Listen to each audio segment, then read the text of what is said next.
Let's hang out. Make some carrots. I'll try and pay attention to the chat a little more since this is more of a hangout. How about that? So, I just harvested a bunch of carrots. When I harvested them the other day, I was kind of shocked at how far along they were. So, happy Sunday, everyone. Happy Sunday. Oh, I must have known I was going to do this because I had the pickling spice right out front. Oh, I can find my bay leaves. Oh, don't tell me I'm out of bay leaves. Curry leaves. Zatar. Bay leaves. Perfect. Maybe there's some extra peppercorn. I don't know because this is going to be spicy enough. So, bay leaves, pickling spice, garlic, and jalapeno.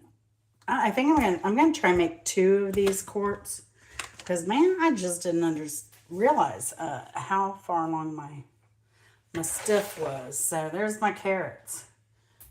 Got some funky ones. We had these last night. Some that I'd harvested. They were so good. So just need my peeler. Let me find that.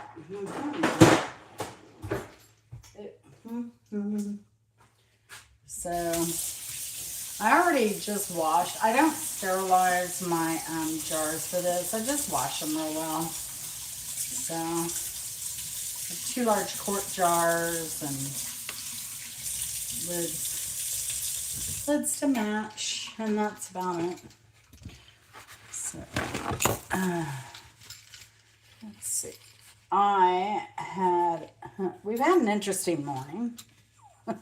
It's been a weird one. So I decided, well, yesterday I went to the local Mercado. And when I went to the local Mercado, I picked up some bread that I had not tried before. And it almost looked like a hot cross bun, but it was an egg-based bread. It had some sesame seeds on it. And I brought it home, and Chris and I both tasted it. Chris said, "Ooh, this would make really good French toast." So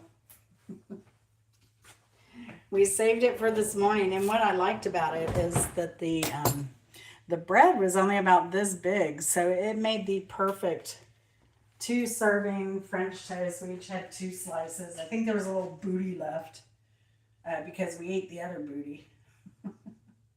So, but it was perfect, and we didn't have a lot of bread sitting around that was tempting us. And so then the second thing we did was last week, if you follow me.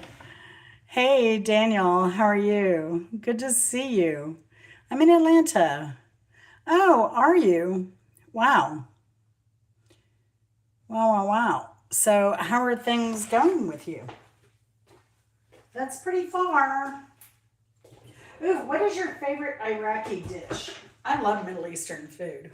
I like kabsa. I make kabsa. Kabsa. I make Iranian. What is it? It's a rice dish. I love it. It's kind of where you burn the bottom. You put fruits and nuts in between the rice layer, and then flip it out. Begins with a T. I wanted to say tagine, but that's Moroccan, which I also love. Mm, dang it, I just can't remember. But you put dried fruits and barberry and pistachios in between, and you kind of let that rice steam and cook, and it gets a nice crusty layer. It's delicious. Delicious, delicious.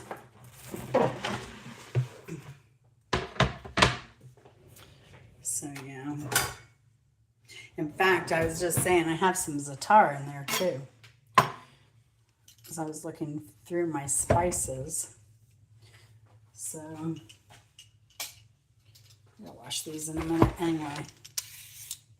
So, some of these carrots were huge that we just harvested. I think there's mostly little ones in there now, but now they have a little bit of room to spread out and grow. But I was shocked.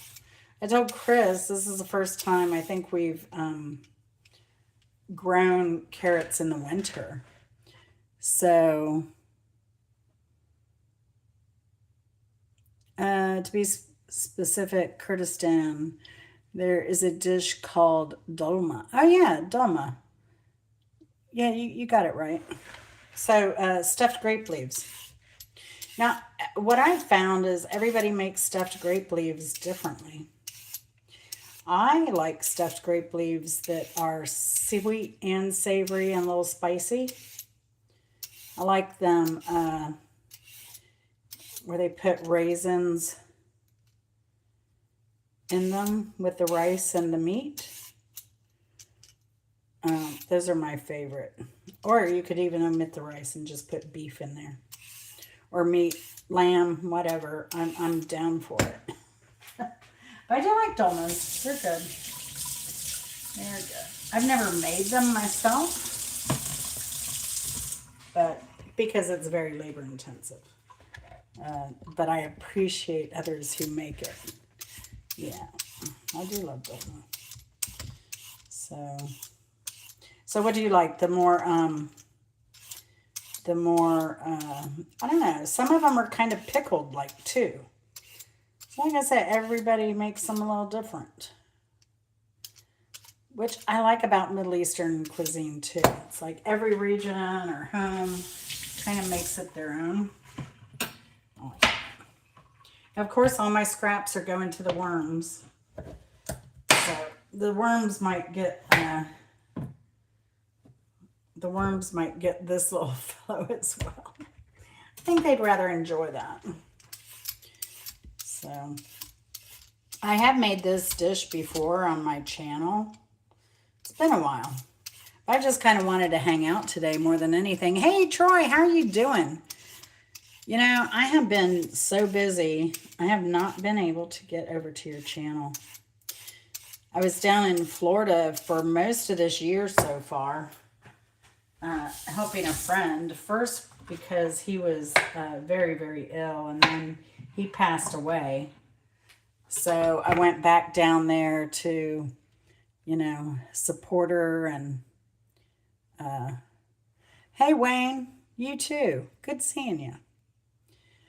So I went down there to support her, and she hadn't driven. She had had a neck operation, and so driving was still kind of difficult for her. So I went down and drove her around and, kept her company and tried to lift her spirits up where I could. Just like little things. Little things matter. And being there matters. So when your friends need you. So, yeah. That's what I've been doing. And because of that, I have not had time. And usually by the end of the day, I'm exhausted.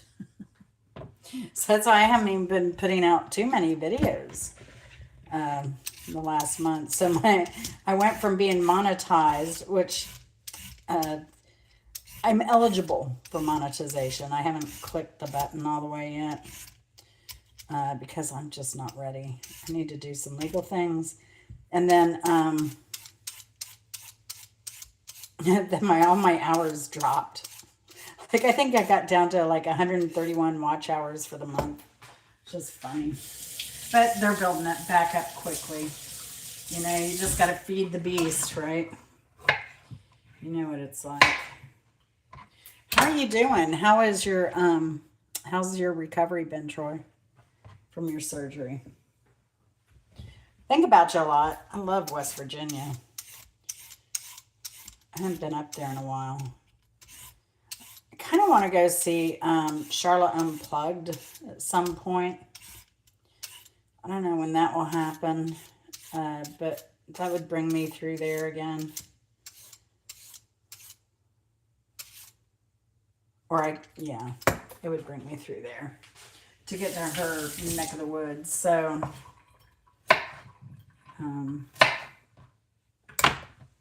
I love that area. I would definitely have to stop around the Mount Hope area. Hey, Renee. I hope you're seeing some watch hours, girl. I hope you are. I hope you are. Hey, so I still haven't had time to start that big air layering yet. Because I want to, like I said, if you want, if I'm successful in this and you want some Chicago Hardy Pig, just let me know. And I'll get you to it. Don't answer while you're driving. You know how to get me. So, yeah, I'm hoping to do that. So, yeah. Hope you're having a good day, Renee. Man. So, you know, what was the other thing? Oh, so this week, so with my breakfast, I don't know if you heard that earlier, Renee. I'd gone to the little local mercado. I actually went for, not as bad.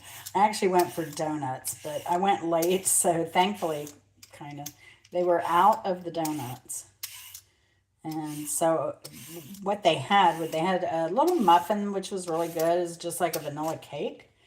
But it was not iced. And it was just enough sweetness. You know, Chris really enjoyed it too because it wasn't too sweet, which is why I like, you know, a lot of the Asian and the Mexican bakeries and stuff. And other Central American bakeries. But went there and Chris, the bread I ended up bringing home looked like a hot cross bun, but it had sesame seeds on it, so I don't know the name of it. But Chris tried a little bit, and he said, oh, this would make a really good French toast. So what I liked about that, I was saying, is that it's not a whole loaf of challah bread, and it's not a whole loaf of bread. It's perfect for 2 servings of French toast. And maybe that of a little baby. but yeah, it was really, really good as a French toast. We enjoyed that. But the other thing I did, so this week I made both tuna patties and chicken. What did I make? Turkey. And I blend a little pork in there, and I made breakfast sausage.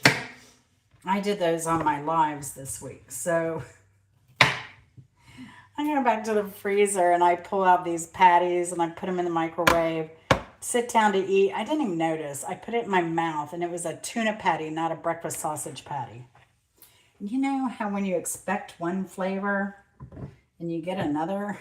I was so disappointed. What a bummer. So I told Chris, I'm like, okay, have these 2 patties for your lunch on Monday at work, and I'll heat up some breakfast sausage. They were really good. It was the first I'd actually had them after freezing.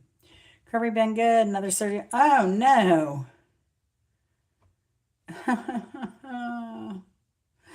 Yeah, I know, Troy. I'm a fan of Thurman. So yeah, Thurman's beautiful. I used to know folks that lived in Thurman. No longer. I knew folks that lived in Oak Hill. No longer. Everybody's passing on. That rots. But yeah. So I do love West Virginia though.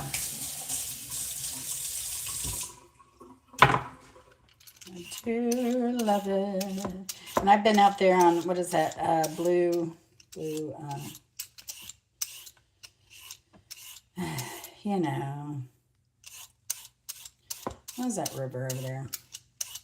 And of course the new river.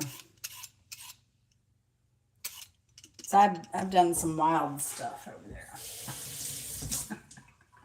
I've been on some wild trails over there too. Rocky, bumpy. Oh my gosh. Little back road. What's for supper? Well, I'm making spicy pickled carrots is what I'm making. So for dinner though, my husband has worked so darn high. Oh, really, Troy? That's funny. I've been to the homecoming games. Oh my gosh. And I've been down to, well, Oak Hill, you know, that area. Well, what is that? There used to be a really good restaurant down there in Oak Hill. This Italian dude, and he had the most amazing red bean pie. I'd never heard of that, but it was delicious. It was the most amazing thing. I never expected to eat beans in a pie like that. It was so good. It reminded me of a pecan pie without the texture of the nuts in there. It was creamy and smooth. So good. So good. And I think too with that you could lay off the sugars because of the sweetness of the beans. But yeah. Woohoo! Thanks, P Digits. Good to see you. Well, Troy, I do wish you lots of luck on your next medical procedure. Sucks getting old, dude. You know, I just had shoulder surgery last year and I'm just not recovering from it. I told Chris yesterday it's starting to, now I was holding on to a pole as he was pounding it, which is vibrating my socket. So it got really inflamed. But I had that surgery, last November? I should be over that. And I do, I'm pretty active.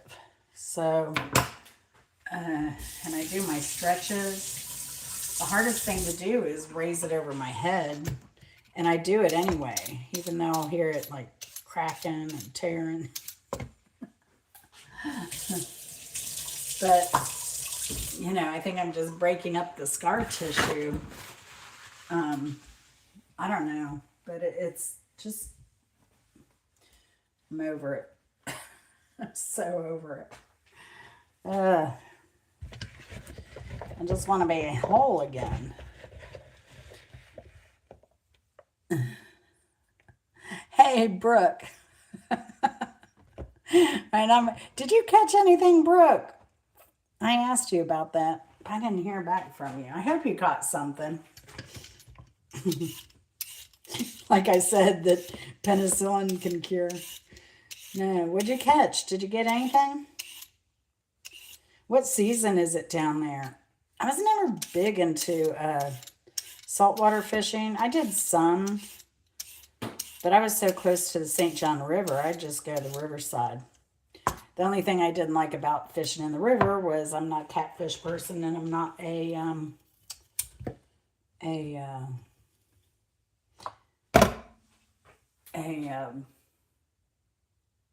alligator gar person. But then again, who is? And they just had so many alligator gar on the St. John's River. Oh, Bluefield. That's the river I was thinking about. I think that's right, up in West Virginia.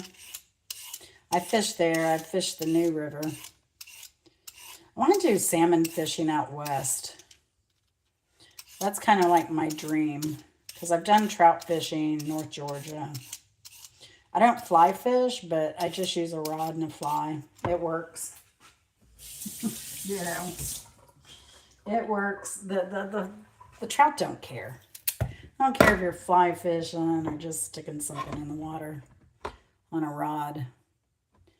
Poster of the evolution of man. When I get out of my bed, by the time I hit the kitchen, finally straight up. Yes, stretching is a daily thing now. Yeah. Bluestone River. Thank you. Thank you. Thank you. But is it Bluefield or is the town Bluestone? Because I went to a bar over that area too.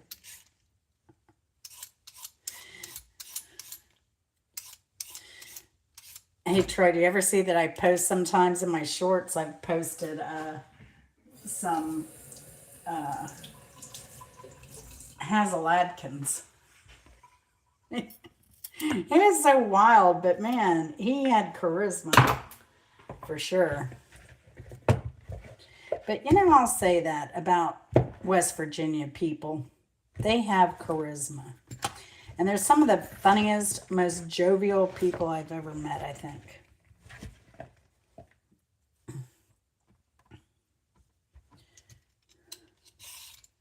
I used to live in Bluefield. Very cool. I used my fish for trout a lot when I was younger in Maine. Oh, nice. Yeah, you're, hey, Broke, how are you doing?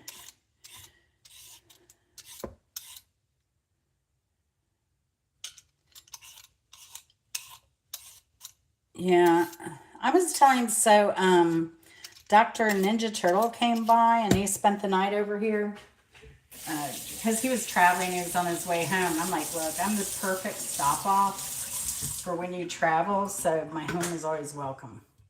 And he stopped off here, and he told me he fishes, and I'm like, we need to go fishing together, buddy. My dad was my fishing buddy, and since he passed, I've not gone. In fact, my rods are hanging in my shed. I don't even know if they're probably fragile. Oh, okay, Troy.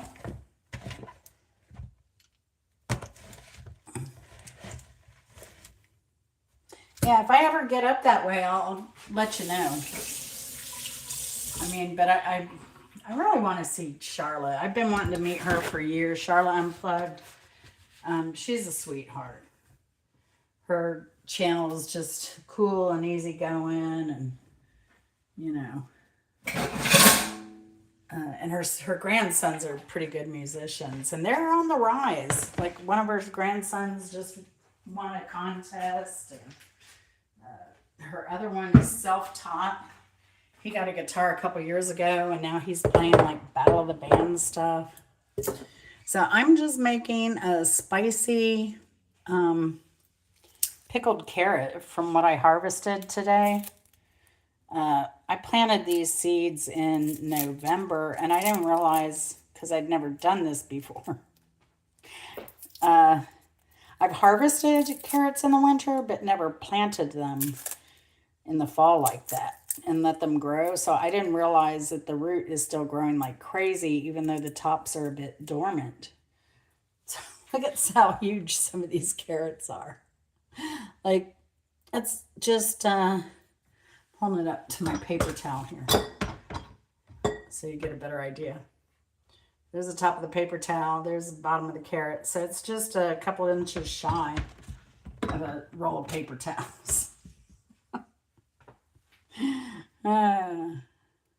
Hey, but like you, I'll take the blessing, right? So I'm just popping some garlic in here. I like putting fresh garlic. And what I have a recipe of this already on my YouTube. But what I realized when I made that last batch was I needed more garlic. Not enough for me. I'm going to go ahead and put some pickling spice on the bottom. This is just a plain old generic pickling spice. 3 YouTube friends. I had amazing time. Oh, that's so sweet, Troy. Did y'all videotape it? I need to go check that out. See, and then this was my other problem when I was in Florida. I knew when I was leaving that my phone was dying, but my friend called me and I went immediately. And I didn't know how long I'd be there. So I ordered a phone online to be delivered to my house. So I had to wait to come home to do my phone, and it was dying a quick death. So that's another reason I wasn't able to watch many people's videos or stay in touch. I felt so out of the loop. I felt terrible. And yeah. So I just cut these up and throw them in the jars. I have a jalapeno here that I'm going to add to that. I'm probably going to add it around halfway because I think before, again, I added it to the bottom And so the pickles at the bottom were spicier than the pickles at the top. So that was weird. And you know what? I just realized I actually do. Yeah. I think I usually do boil these a little bit. But I'm going to try it without boiling them because I'm going to put really hot vinegar in here anyway.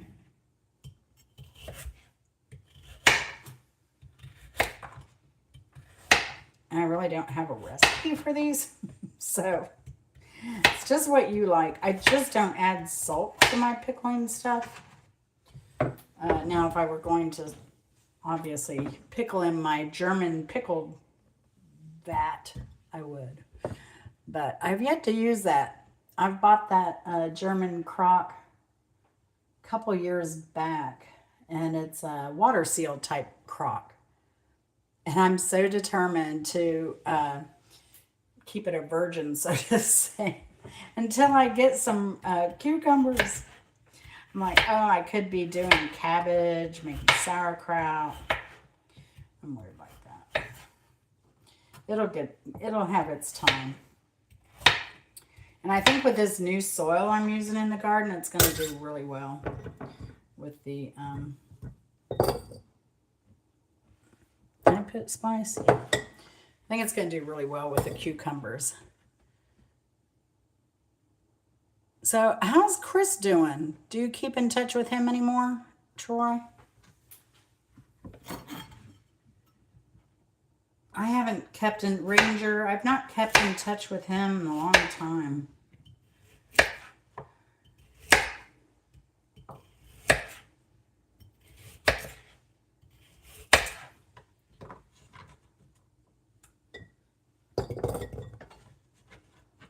I may have to go and pull some more carrots here. 15 quarts of chicken drums. That's amazing. Oh, so you know what I found at Publix this week up here, Brooke, was they had, what was it? Beef shanks were $3.99 a pound. Wow, good price. Yeah, I'm live. Okay. I was supposed to be mowing the lawn, but Chris went out there, and apparently the med daubers decided to live in what, the carburetor? No. The ignition switch. I cleared that out to turn the key, but there's still something's blocking the current. The brake kill switch is usually the culprit. I cleaned it off as well as I could. Still no dice. I begged for help from a neighbor, so we'll see if that bears fruit. So. Oh, is he going to take it into the shop? Or is he Perhaps going to just I'm just gonna have him take a quick look at it. I mean, he's pretty sharp with that stuff, so yeah, we'll see. And if not, hopefully he'll have something he needs to take in, and I can cover his gas money or something, I think I also already saw him loading some equipment this year, but yeah, we'll see. All right. Or I can call the John Deere dealership is an option too. They'll pick it up at some expense, of course. No. If we can avoid that, that'd be great. So here we go. So I'm just going to fill them in halfway this time. Oh, that one's really green. I'm going to take off that top. I love it. Love the way it looks. Oh, the worms are going to be so happy. Okay, I've already washed this jalapeno. So cut that in half. These are going to be very spicy.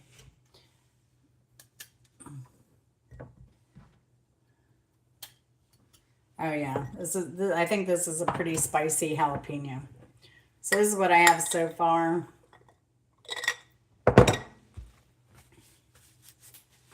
So far, so good. Let's see. What am I going to need out of here? Something. Chopstick.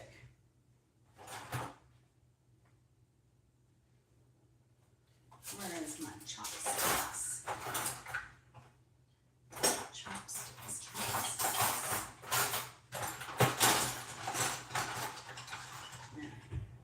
I need a chopstick after I boil this water and vinegar.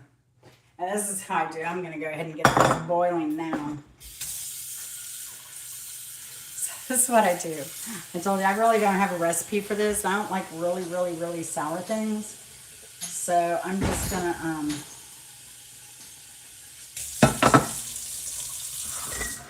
kind of eye it and taste it with a spoon. I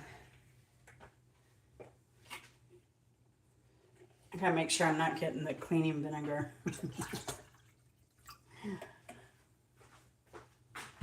So let's see what we have here.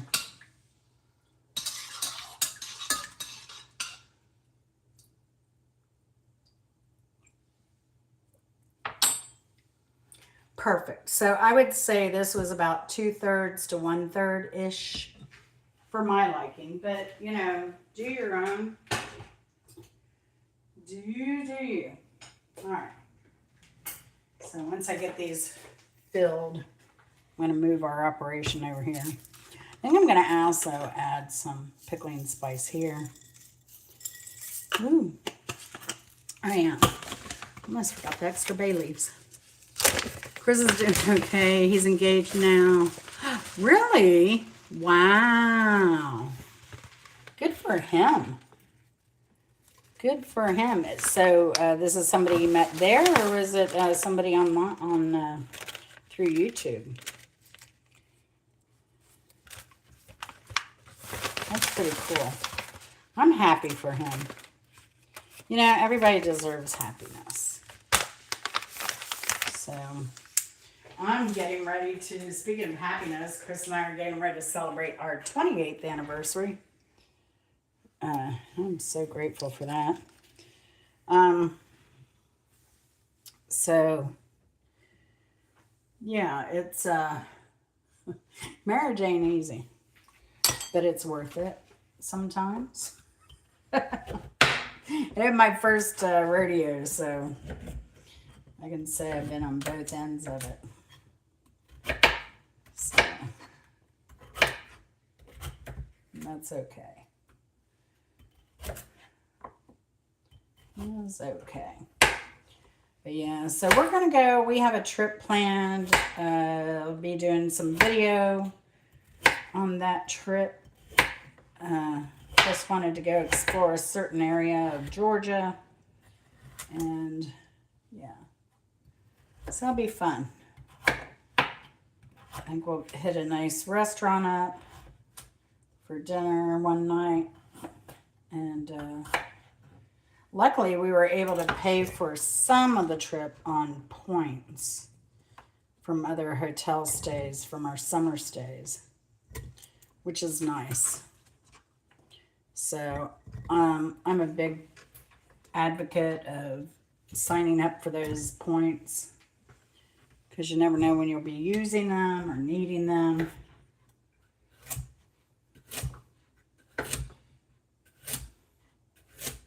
I'll be racking up, hopefully I'll be racking up a bunch of points in September. My plan is to take a road trip out west with a friend. My friend Suzanne, whose husband just passed. So, through YouTube, that's awesome. Yeah, social media, YouTube, everything gets a bad rap. But I think, in my opinion, I love YouTube. I love the people I've met. I've been very fortunate to meet some really cool, supportive, just even non-supportive people. Like, you know, I don't expect everybody to watch my channel or like me or anything, but the people I've met are just awesome. You know? So, always people with good hearts.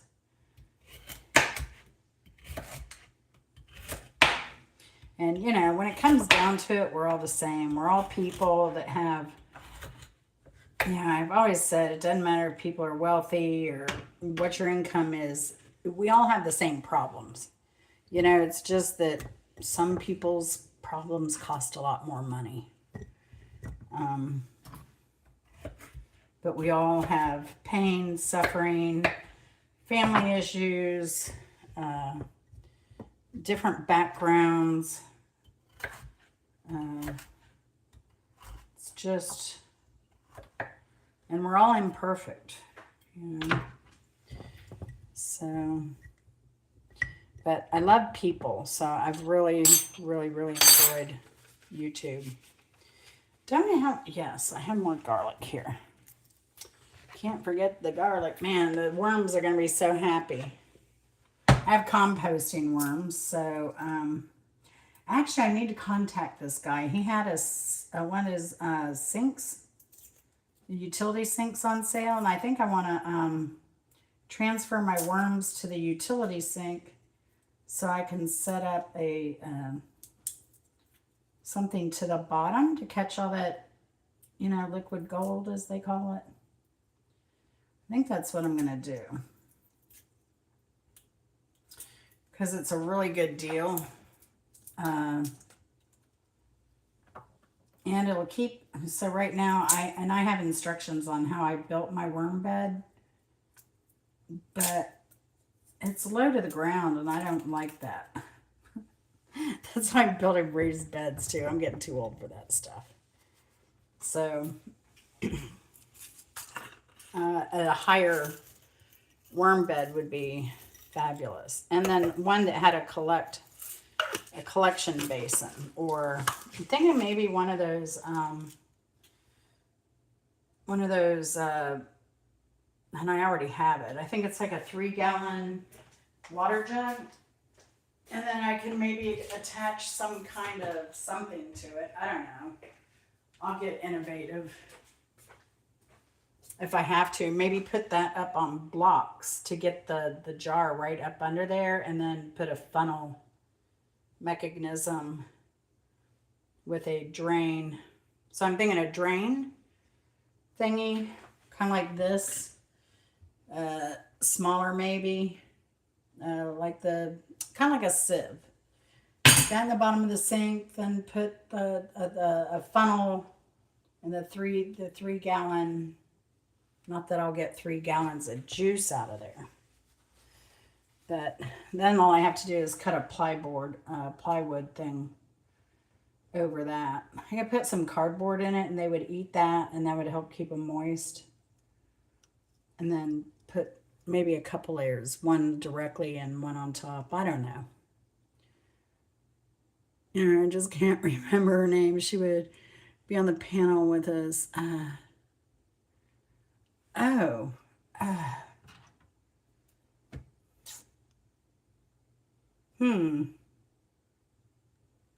have to look back on that. Darn. Or I'll just check out his channel. There's extra bay leaf. All right, so this is done. 2 nice full jars of jalapeno and garlic spiced pickled carrots. Now we got this juice over here. The juice is loose. Come. There we go.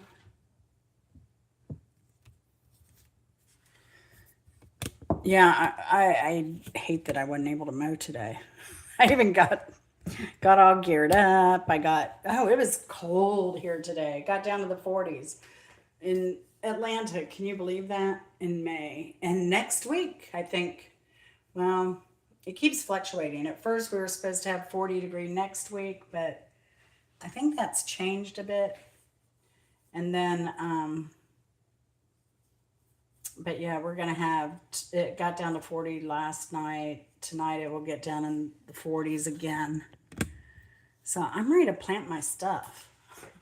Last year we didn't get stuff planted only because we were working on that phase 1 17-inch bed gardens. So we threw the plants in, I think, the end of mid-June. So we could go on vacation. We took off. I mean, we watered them in, we took off and crossed our fingers, and we came back to a pretty amazing garden.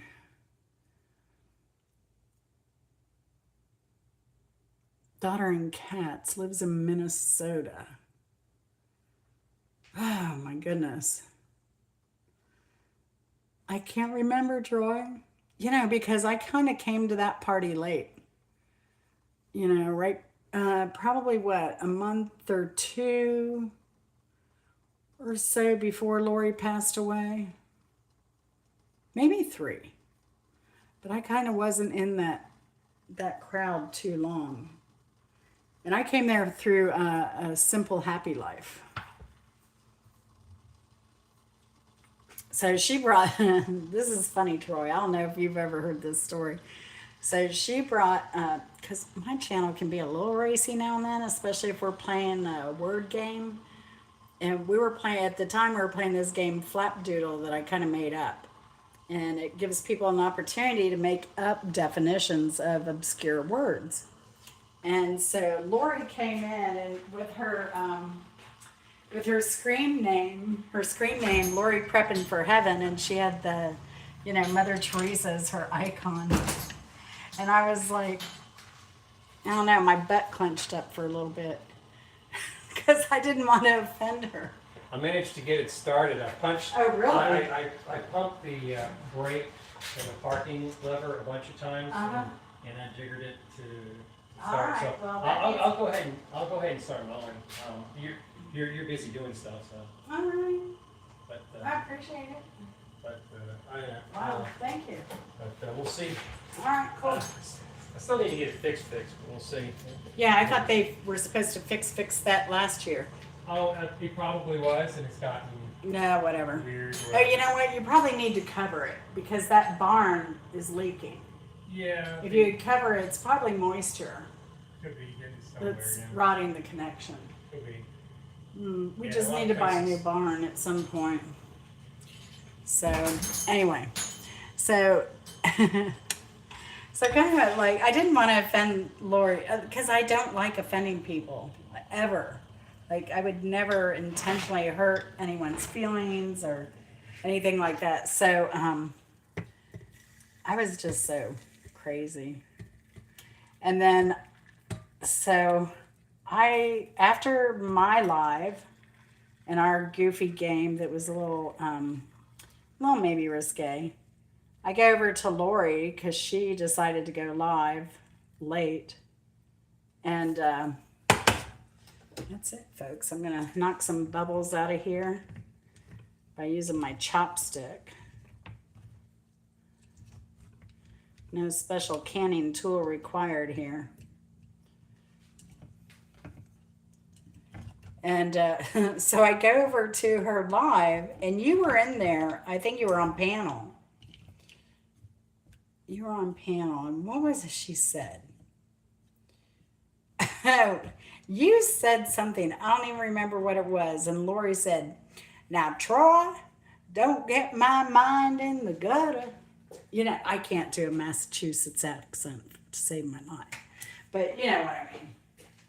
And then after that, I'm like, okay, Lori's cool. She has a good sense of humor, And so we kind of built our relationship after that. But she was so darn funny. I really missed her. And we had a lot in common in that we were both high school dropouts. But we really treasured learning and education and, being like just learning stuff on our own. Just very curious minds. So we had that in common. That wasn't a bad calculation. I think I waste a little bit, but maybe 3/4 of a cup there. That's all right. I need to look. I thought I had a bunch of quart jars. Apparently I don't. I did buy some new lids, but I don't know. We did buy some, and Chris put them on the refrigerator or freezer in the back. So maybe that's where they are. Yeah, my sink is dirty because Chris washes the dishes. He's a sweetheart. Another reason we've been married 28 years. Because he can't cook. I do all the cooking. So we made an agreement before we got married that he would do the dishes if I cooked. And he is stuck by that. He said now it's kind of like meditation time for him. At the end of the day, and kind of relaxes him. He'll put on classical music. Some Afro beat. And do the dishes. same with laundry. I noticed he's been like folding and putting clothes away at his bachelor pad, so I made a deal with him before we got married on that as well. And it's kind of like a verbal prenuptial. But that if he initiated laundry, I would fold and put it away, hang it up, whatever. But now we've kind of strayed from that. We just do whatever it takes to get by. He'll say, "Hey, you have any darks to wash? I'm going to do a load." Or I'll be like, "Hey, you have any darks to wash? I'm going to do a load." And then I had that shoulder surgery, so I couldn't fold. He had to do all the folding for months. So now I try and make up with it for it.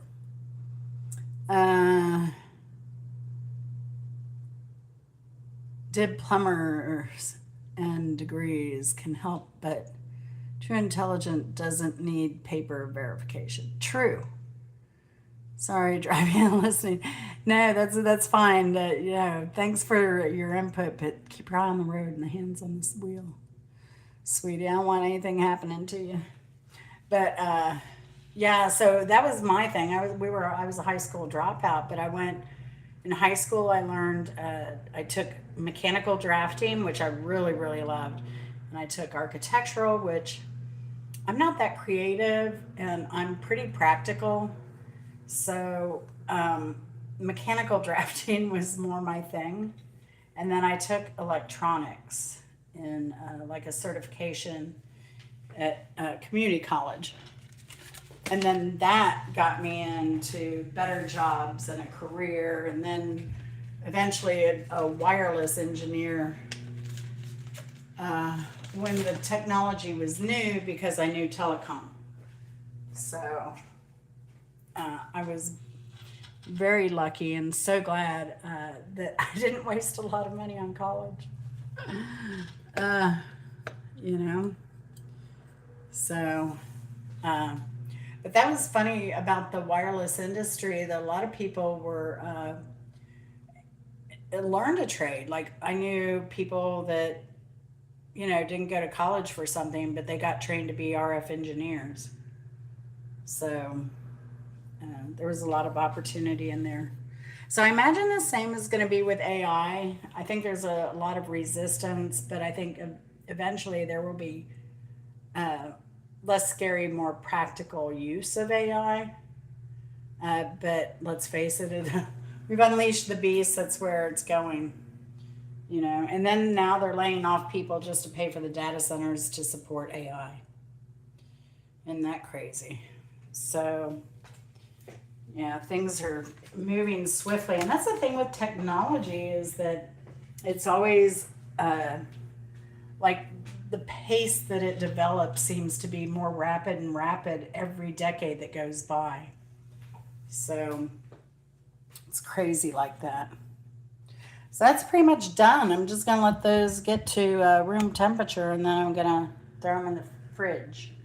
And then they'll be there whenever we're ready to eat them. I like them as a snack. I said in the description, they're good on their own. They're good on a salad. They're good dipped in hummus. All that stuff. So I'm just going to sit here a little bit, and then I feel bad that he's mowing the lawn. I really do. Really, really do. Well, I've been on here, 48 minutes, kind of going. I haven't even showered yet, y'all. Because I was planning, I had my hat, I had my sunglasses to protect my eye. Oh, I had a beanie too, because it was cold out there. I was going to cover my ears. And then I had my earplugs on. I was ready to go. I think I have mowed the lawn once since my shoulder surgery. But I felt so bad for Chris, he ended up having to mow all the time. With his property, it's kind of like I'll mow if he does the detailed mowing and the courtyard mowing and the front mowing. I do the 2 acres, and then he's supposed to do the weed eating. But yeah, We try that. I guess maybe that's why we've been married 20 years. We tend to be fair, you know. And then I tend to feel guilty whenever I can't physically do stuff. But he's a good sport about it. I have no vision. That is to satisfy the board when they don't have ideas. A is a tool, not a replacement. Correct. But they're having to lay off workers to pay for the data centers. I think there was an article. Now, my husband had said that, like, when we were talking to Daryl, Dr. Ninja Turtle, when he was here visiting Tuesday, my husband had mentioned that, and I was like, I hadn't heard that at all. But then an article, surprisingly, came out this week after he had said that, saying, or maybe he had read that article saying that they're laying off workers to pay for the data centers to support AI. And then they'll probably hire on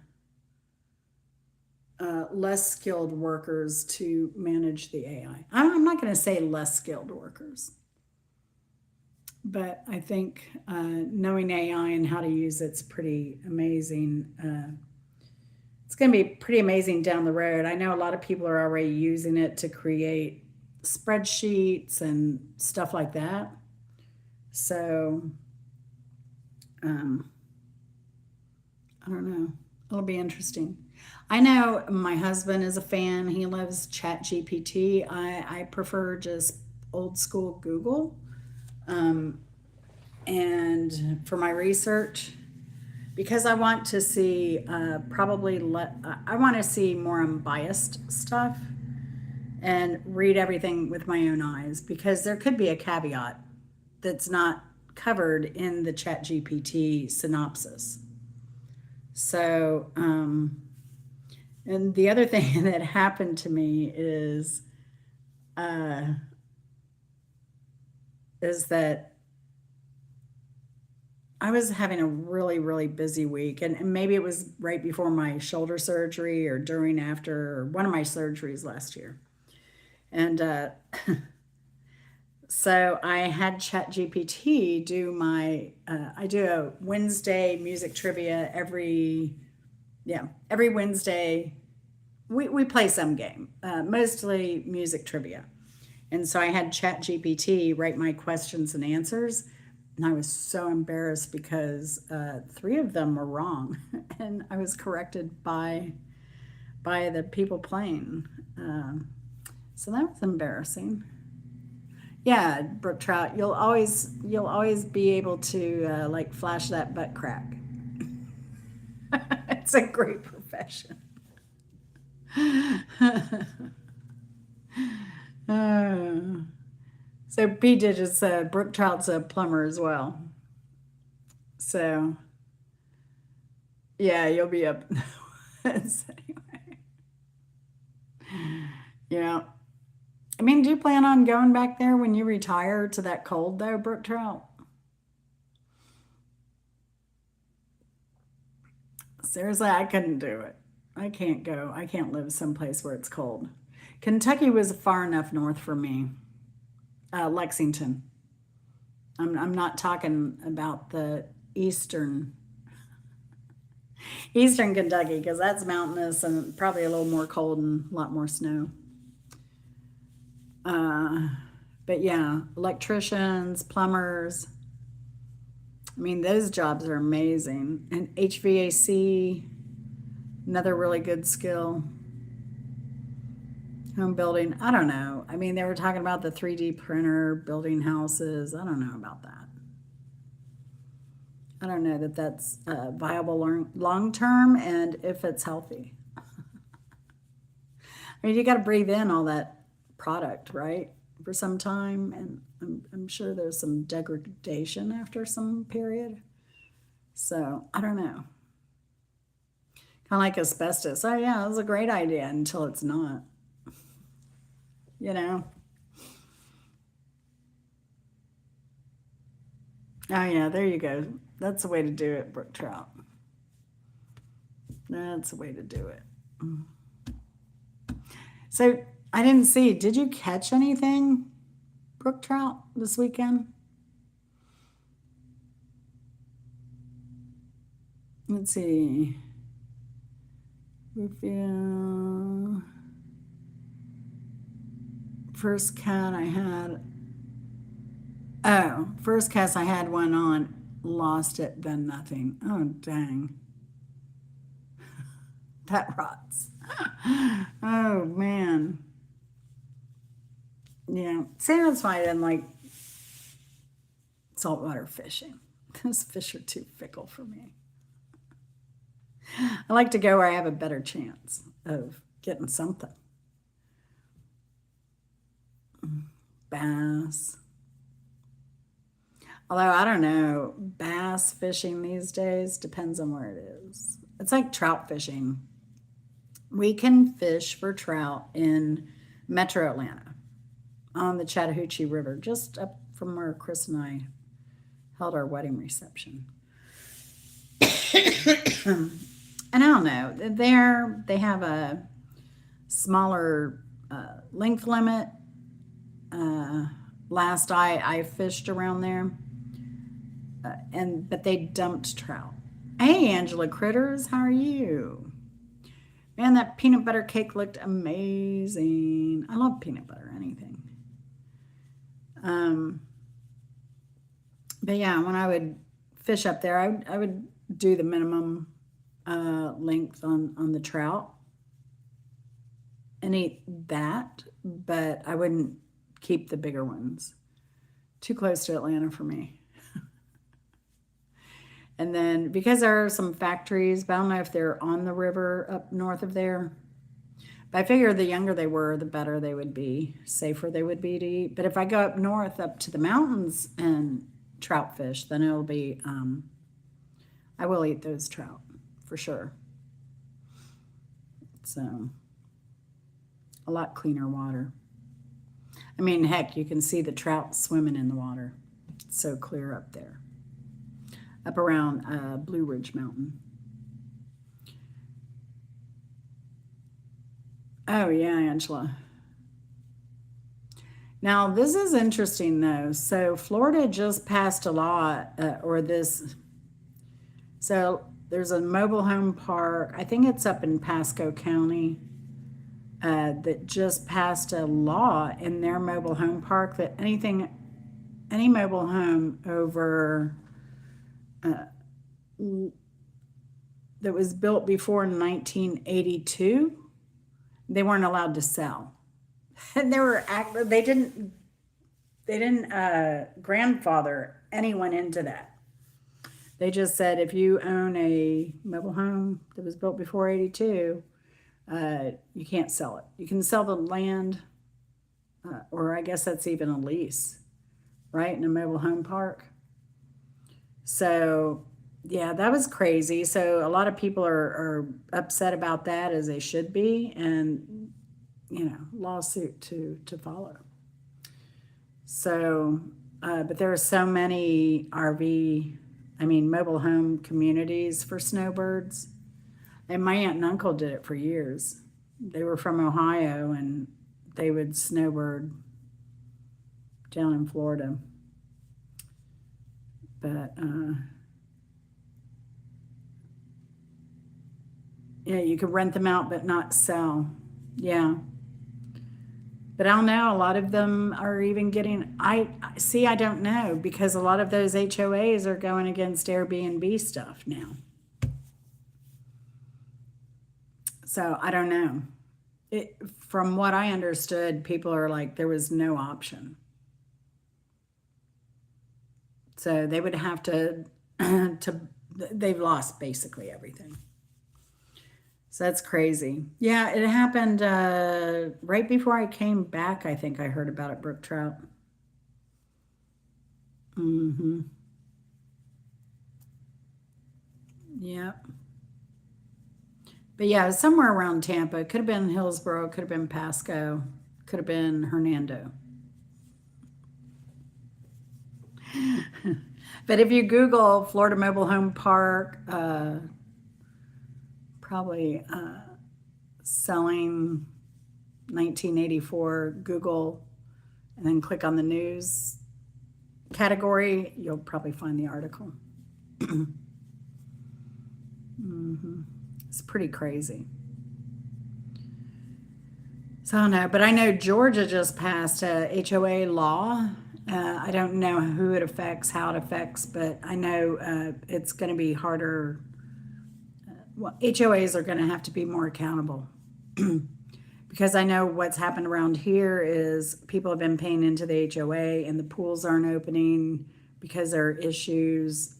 Things are looking rough, and people are paying a lot of money into their HOA and getting nothing out of it. I think my neighbors across the street said because they're not in the neighborhood proper, they're on the outskirts of the neighborhood, they're not allowed to use the facilities inside the neighborhood. I was like, what are you? You've got to be kidding me. That's just the most ridiculous thing I'd ever heard. It's because the mobile homes are unsafe to transport.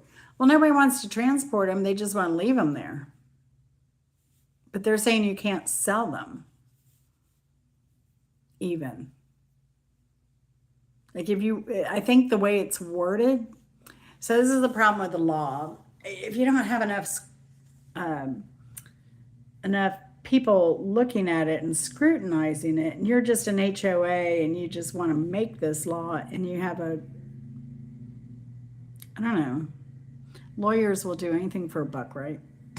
So when I first went up to Lexington, this was back in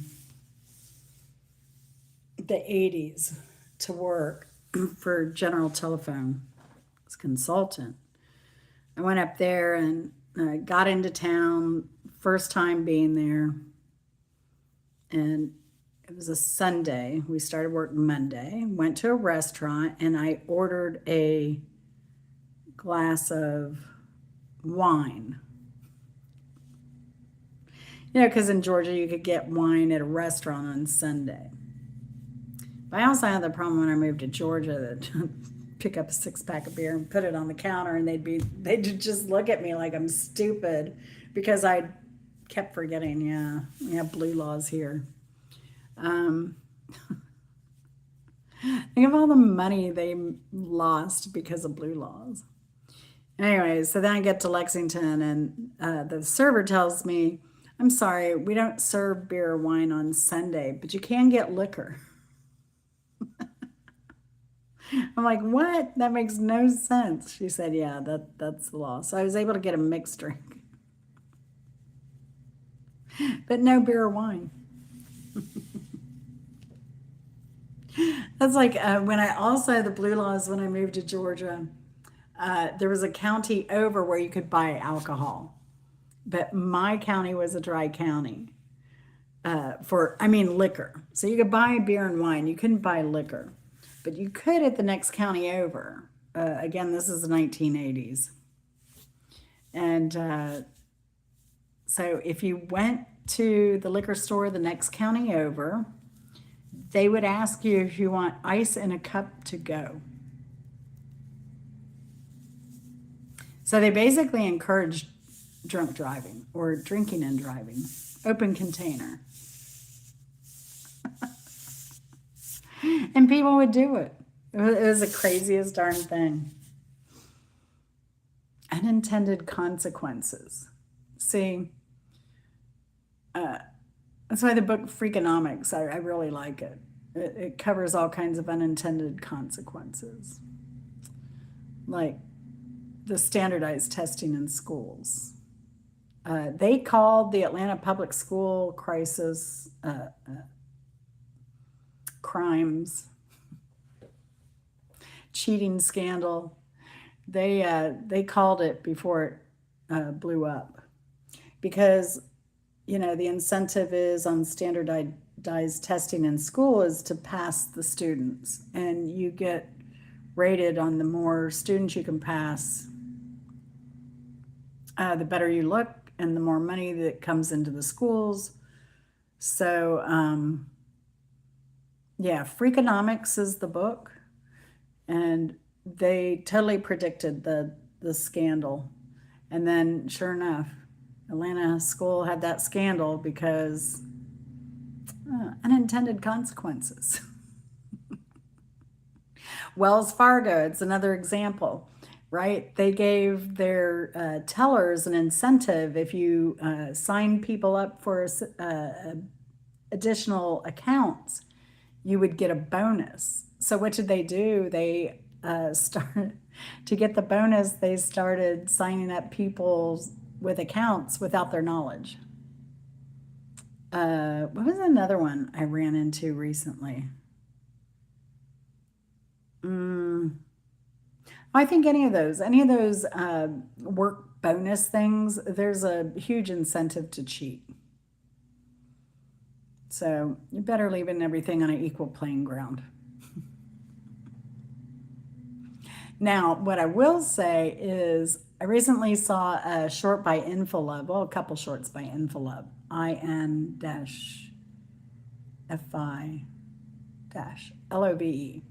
So I guess he's autistic, ADHD. So he was talking about his experience in school growing up. And what I liked was that he had a teacher, he said,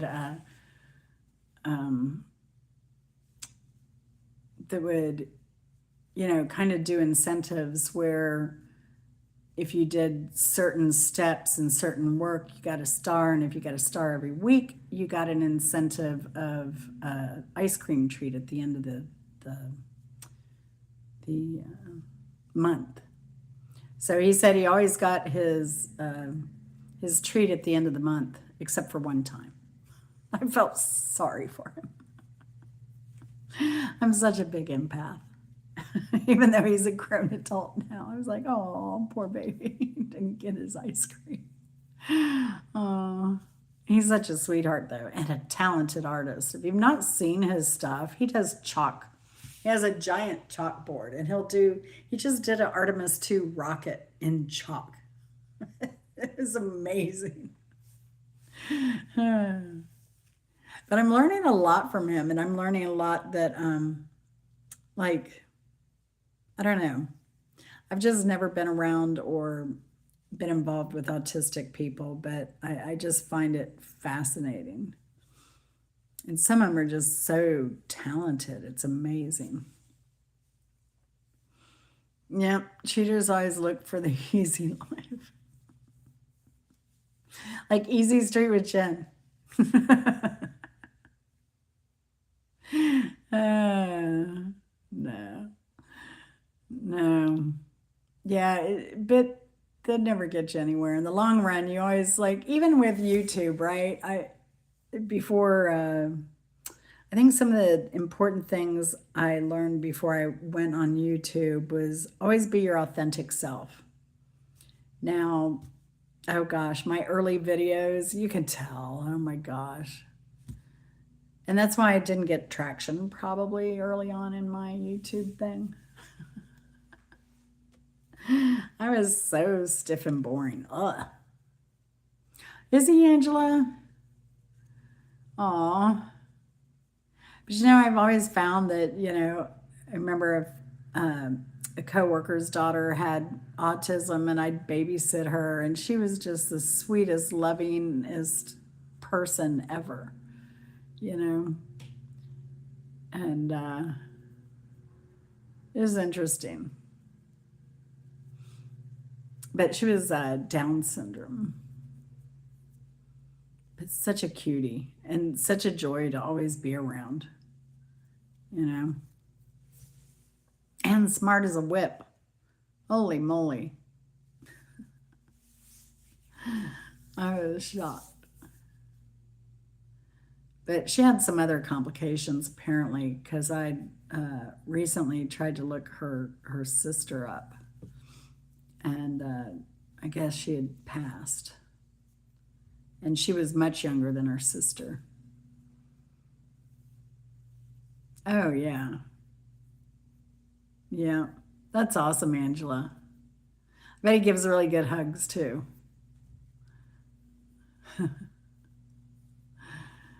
Oh gosh. Yeah. So, Angela, are you going to do anything with are you going to try and grow anything this year?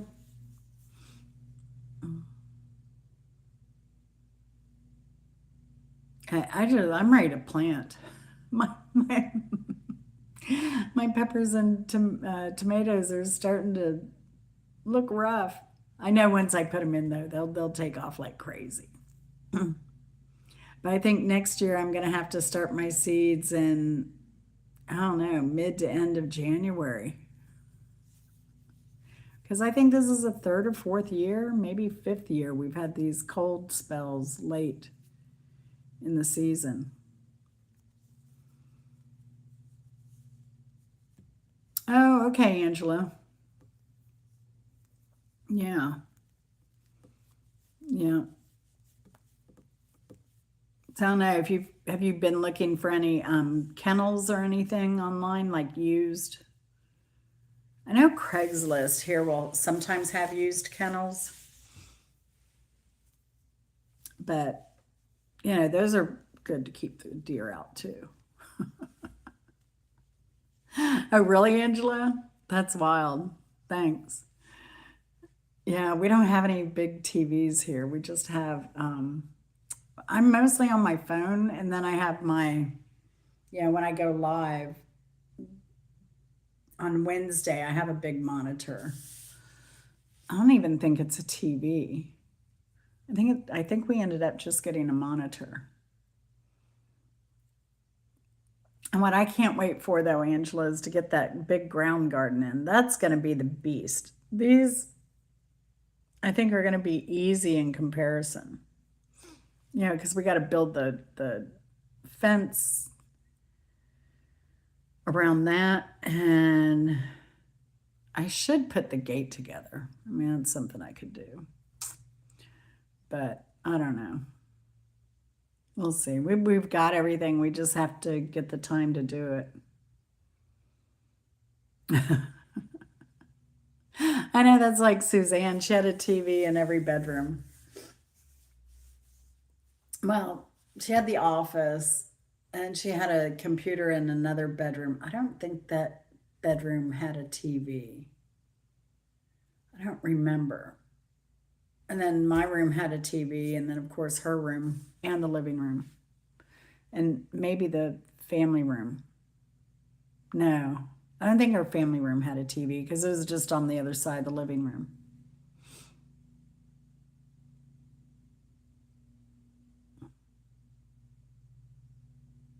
Oh, Troy, I'm sorry. I need to go see your creamiest pinto bean recipe. That really intrigued me. Is it pinto or kidney? I think it was pinto you did.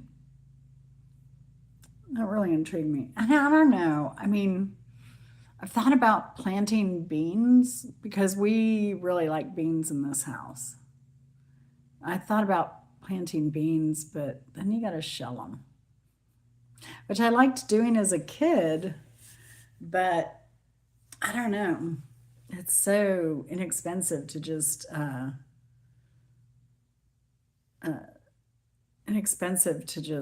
buy them. I have two TVs. One's in the side of my shed facing the gazebo. Yeah, that's where you watch your games, huh, Brooke Trout?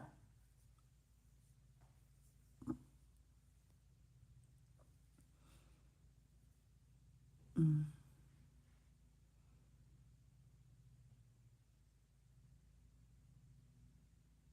Yeah, Troy, I hope you get to feeling better soon. Man, man, oh man, oh man. I know when I had my gallbladder thing, it was during COVID, so I had to wait a year to get the thing. And of course, anytime I'd eat anything fatty, I'd be in so much pain. So I just avoided fatty foods for a year, waiting for it. But in the meantime, my liver went haywire because my gallbladder wasn't ejecting fully. So, but now my liver numbers are good. They're great. And uh, So I'm grateful for that. Luckily, the liver can bounce back as long as you don't have cirrhosis. Bush lima beans and bush green beans. Oh gosh. I know, I can't wait. I have one more bag of those yellow wax beans in the freezer, and I'm cooking those tonight. And I just like, oh, I so want to plant beans right now in those new beds. But in the 32-inch beds. That's what's going in there. Uh, but I'm afraid this darn weather. Mm, I love wax beans anyway. And they freeze so well, I just froze them whole. I washed them off and froze. I didn't even blanch them, you know. I just figured a good washing and then throwing them in the freezer, then cooking them. I mean, they were fine. They were fine. I still have a lot of collard greens left. That's why I gave away all that kale because I'm trying to make room. I have figs left from last year, peppers that I froze from last year. Uh, there was something really huge and very low that just flew over my house. I wonder if it was a drone.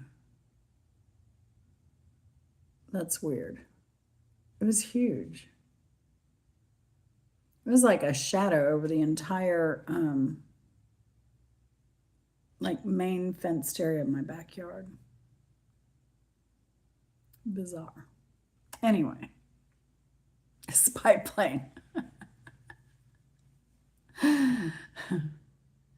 I mean, I'm used to hawks and buzzards and stuff, but this spanned almost the whole yard. Could be a drone. We've had somebody flying a drone over here one time. They came up the driveway and they were peeking over to the back, and I was out there and I looked up and it shot off. So I looked at the laws on how to keep drones out of your property, right? So apparently you can put no drones allowed here, no drone flying permitted or whatever. But if it's at night, this was at dusk. If it's at night, which we've had reports of probably perverted neighbors looking in windows at night using a drone into kids' rooms. Uh, uh, they, yeah. So I think that they wouldn't be visible. Yeah, shotguns. But that's the thing. You can't do shotguns either because I was looking at that. You can't shoot them down. It's illegal. Especially too, like I think in Georgia, you can't shoot a gun within 75 feet of any uh, public street. So that's out anyway. Besides, it's illegal to shoot down drones. So again, this is why, like, one of those laws that needs to be looked at. We're growing our technology is growing at a faster pace than people uh, in charge can make laws. And that obviously that's been going on for decades now, right? Since the beginning of YouTube and Facebook and all this stuff, there's always, oh, let's investigate them, and then that goes nowhere.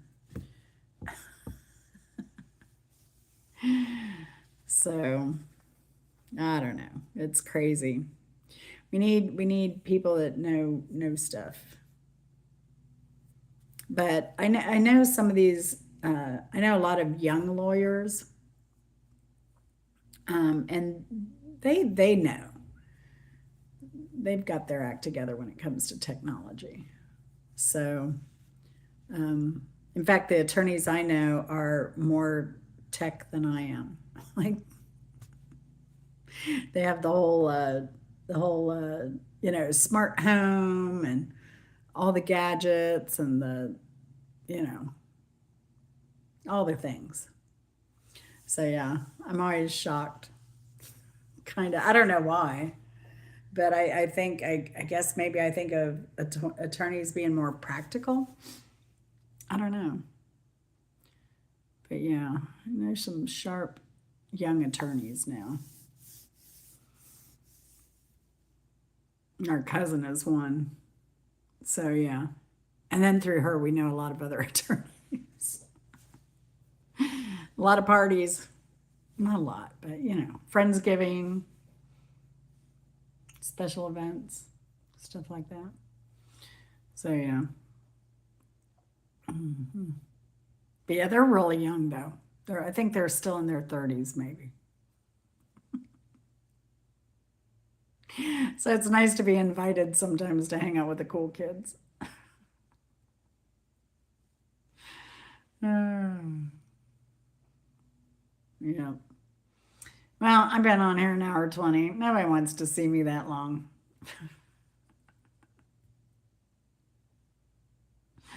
Nobody wants to see me that long. But now I'm looking forward to those carrots. I wish I could put them in the fridge now so they'd be cold so I could have them for dinner.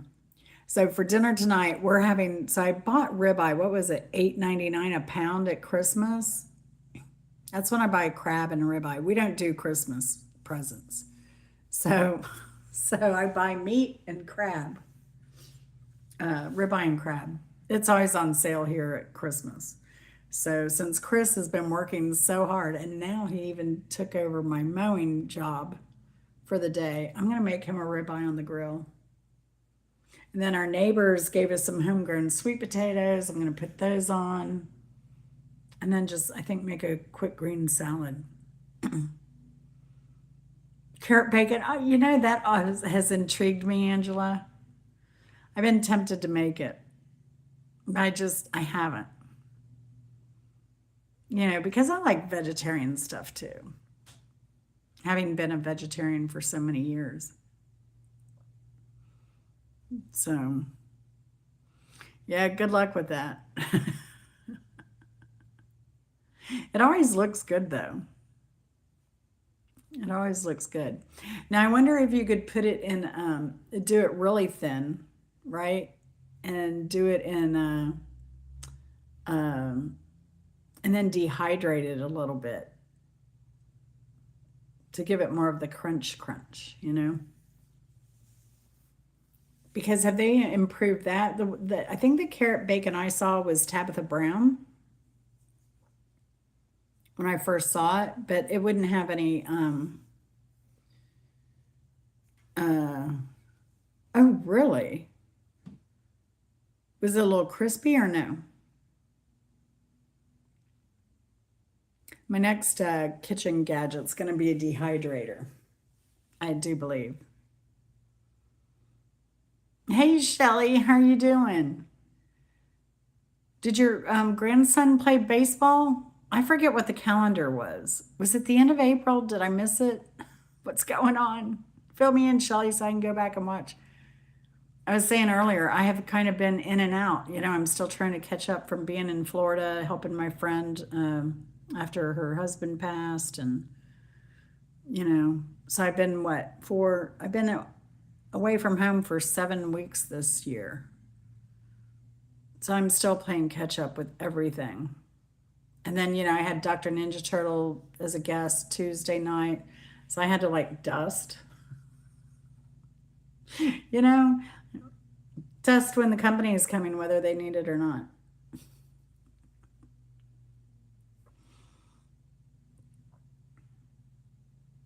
No, but Chris was a real sweetheart too because he prepared. We thought Susanna was going to come back with me. So he cleaned, and then we knew Dr. Ninja Turtle was going to spend the night. So Chris cleaned 2 bedrooms while I was away, dusted them, freshened up all the bedding, all that stuff. He was a sweetheart. Oh, they played yesterday? Oh, bummer, Shelly. I'm going to watch it anyway, though, girl. Susanna's doing good. You remember Susanna Banana from Bimbo? That's the same Susanna I've been helping this year. So, yeah, she has her days. We haven't talked physically, but she's had her ups and downs. I think now people are starting to get the cremains keepsakes. And so that's a little bit emotional for her, you know. So, so as the families are receiving them in different, locales, they're contacting her, and that I'm sure is difficult. But hopefully, I think her plan is to get everything done and get here in June and spend time. And then hopefully, we're going house hunting for her when she comes here. And then we're also planning to go out west in September. So we'll see. Hopefully, all that will pan out. Life happens. Oh, thanks, Shelly. Give Juju my love. He's my love bug. I just want to cuddle with Juju all the time. He reminds me so much of my neighbor's cat we called Bambalam. He had another name that his owner gave him, but he was pure black, so we called him Bambalam, like the song, Oh, Black Betty, Bambalam. Anything. Yeah, there's a lot near me for sale, but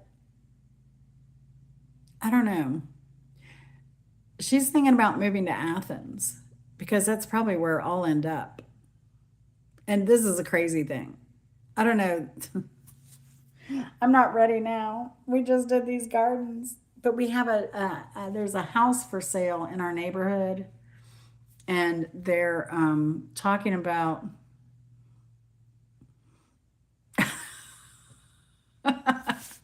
I can't believe YouTube tried to hold the Shelly's saying that Juju slept with her last night. Oh gosh, that's so crazy. YouTube's getting really strict. Maybe I should watch what I say more often. Oh my gosh, how petty are they? What was I saying? Oh, yeah.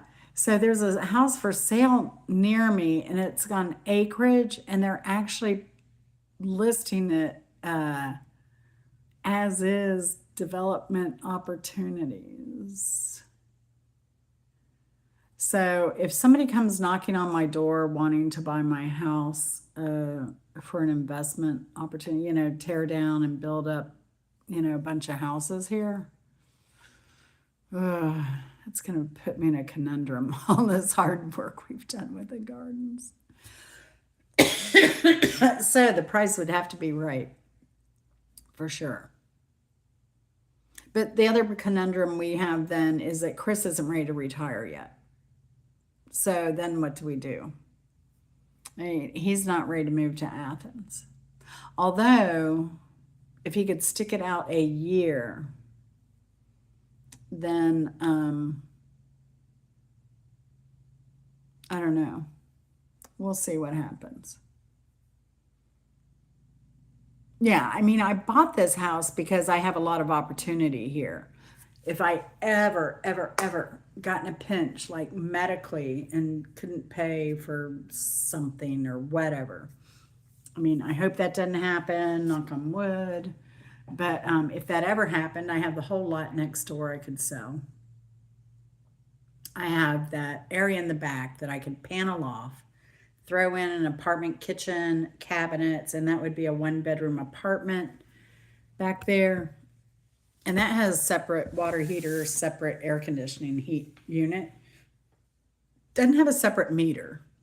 But I could turn that into an apartment for income if I needed to. So and our attic is walk up. We don't have the pull down stairs. We have actual built stairs to the attic to change filter on the air conditioner.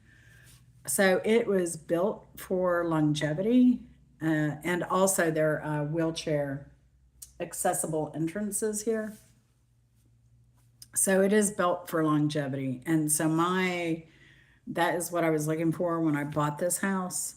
However, if the price is right, I can be bought.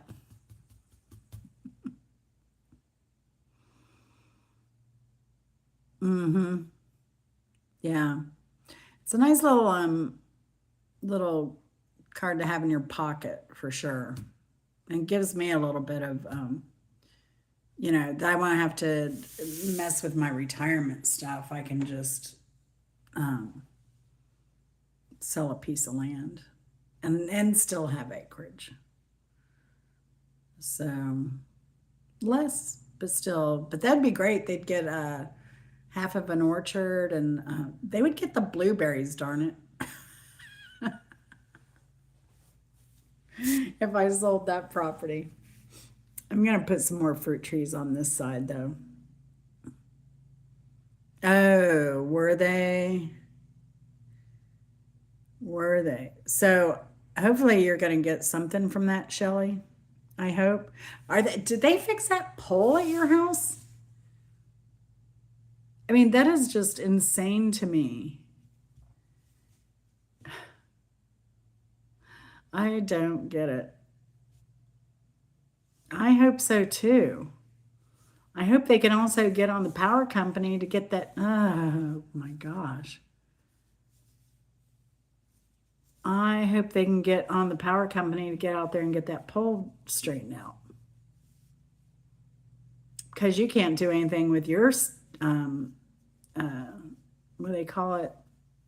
Staff, whatever, until they get that fixed. Wow. Yeah, I don't know. It's we have a light in the back. I don't know who's paying for it, but I know people have to pay for those darn lights. I asked them to get rid of it because I don't like the light pollution. We have enough in this neighborhood, especially now that they've built out the 35 acres near us.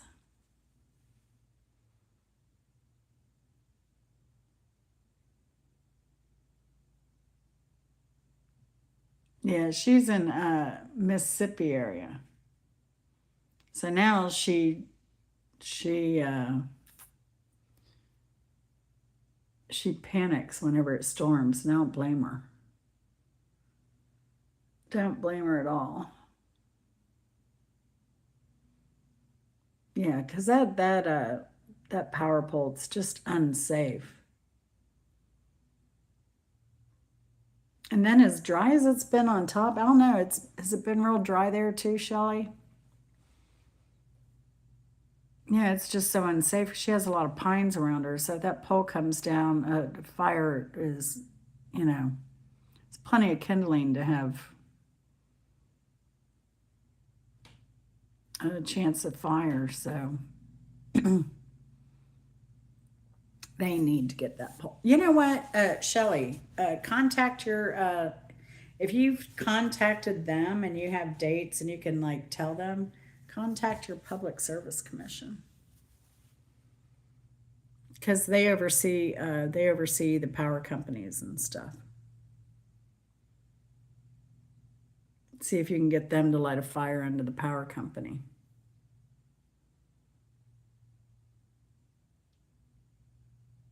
Oh yeah, definitely P digits. Definitely. I was kind of shocked too because I saw who was it? Dr. Ninja Turtle. Who was it? I was looking at some of his videos because he did some hiking up in North Carolina, Blue Ridge area before he came down here, and the trails were just they looked like they were freshly cut uh, wood. It's not something that had been laying around. So a lot of the parks and everything still have a lot of destruction. A lot of destruction, even in the Blue Ridge area. So, yeah, it's crazy. And I think what happened in North Carolina that's an issue is that a lot of those homes were their homesteads, right? So people inherited homes with no mortgages. And if you don't have a mortgage, you don't have to have insurance. But I mean, who could predict an event as horrific as what happened in North Carolina? So And I think some of that happened in Katrina too. And so if you don't insure your house for these events, and flood, you could only have if you have the flood insurance. But again, flood insurance is optional if you own your home. So I'd rather be maybe overinsured than underinsured, but I will send to say that too. We've had earthquakes around here. Georgia does have earthquakes. And we don't have earthquake insurance. That's that's the only thing I'm lacking. Now, when we lived in the city, I got flood insurance because the sewage and septic systems were so bad. Remember, if you remember, there was a big to-do because the mayor of Atlanta at the time, Shirley Franklin, decided, and because all these politicians, they didn't want to increase taxes, to pay for new sewer and septic systems, or sewer and water systems. So they just let it go. They passed it off and it became the next person's problem. But I think then they had a huge sinkhole that disrupted traffic and businesses for a long time. She said, enough is enough. I'm going to have to raise taxes and, to ensure everybody has safe drinking water and sewage. And she did. I think she made Time Person of the Year that year for making that decision because she stepped up to do what people needed. It's what politicians are supposed to do, is look after their constituents. And people weren't. It was just infuriating. So yeah, she did it, and Atlanta's still thriving. So, but yeah, I had flood insurance just for that reason when I lived in the city. For I don't know, how many years did I have that? Oh, maybe 10 years. We weren't in a flood zone, but I still did it. I had a generator 10 years ago. It's been worth every cent. 20 days after Helene. Yes. Yeah. Yeah, that's awful. Awful, awful, awful. Yeah, I think the longest we've ever been without power is 3 days here in Atlanta. But Chris has been out of work as long as a whole week because of an snow ice storm. Mm-hmm. Yeah. Oh, even in the city, I think we paid, but it was negligible. It was 300 a year. You know, worth every penny to have that comfort of not losing our home to a flood, because there were homes in the area where the county ended up buying and raising the properties, but they didn't get nearly what they put into those homes.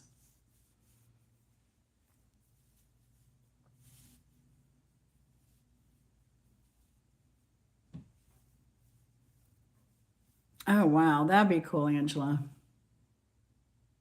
Yeah, we lose power a lot too. Yeah, Shelley, I've been curious about those, and a lot of YouTube channels review those, some more than others. Farmer, oh gosh, what's his name? He reviews them all the time. He's a Georgia YouTuber, something farmer, JMS, RMS. I can't remember. If Renee's Secret Garden was here, she knows. I used to follow him all the time, and then I just, I don't have time to watch everybody I'd like to watch. I have time to run a playlist, but not really watch people. Because without power, I don't have heat. Yeah. Yeah, same here. Well, I do have a fireplace. That was the other thing I insisted when looking for a new house, is a fireplace. I don't burn fires throughout the years. I don't like cleaning the ashes. I don't like the dust from the ashes. So I don't burn in my fireplace, but it's there if we need it. It's not R&W, but if that is a channel that reviews solar generators, I might be interested in that. But we were lucky. My friends in Athens, they called me during Irma. They were without power.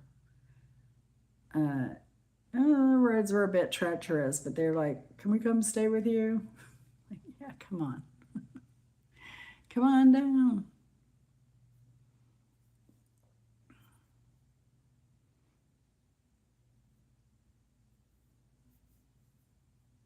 Yeah, I need to, because I'd rather have a little $800 something to charge my phone, something to run a little heater, maybe.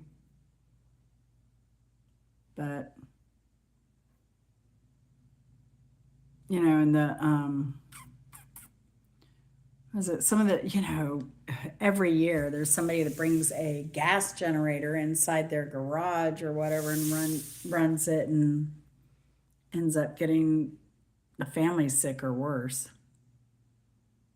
So yeah.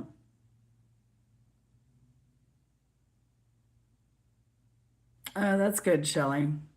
Now I hear too. Now my friend Lisa, R.I.P.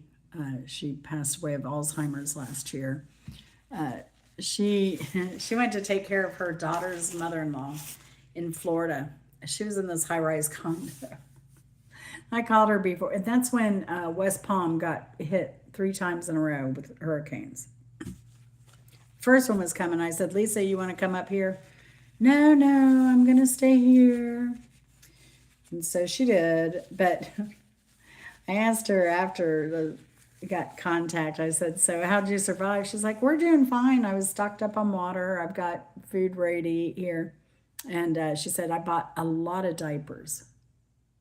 Now that is one thing I never thought of to be prepared for with a power outage, and that makes so much sense, right? Because if you can't do laundry, I thought it was great advice. You have enough potable water to do a, quick bath, sponge bath or whatever, but having access to clean underwear is paramount. And that way she didn't have to waste any of her potable water on washing underwear. It could be reserved for bathing. But I thought that was brilliant. 4 days, neighbor across the street was 10 days. Ooh, that isn't good.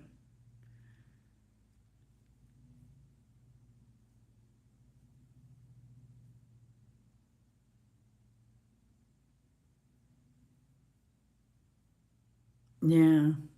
I wonder what natural gas prices are like though now. I really do. Uh, Chris fueled up today because prices are supposed to skyrocket again. So I think we got it for 389. But he filled up everything, both cars and all of our gas cans. So gas and propane, nice.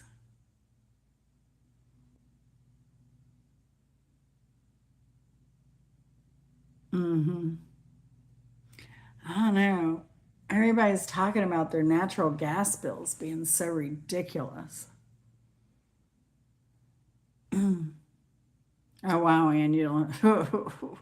I about when I was in Florida because the gas was much higher. It was over $4, and I was just shocked that it cost $40 to fill up my car. I don't think I've ever seen that. And I've had that car 2019 we bought it. But luckily I don't go anywhere. I think I've been through oh gosh. I haven't put in gas in my car since I came back from Florida.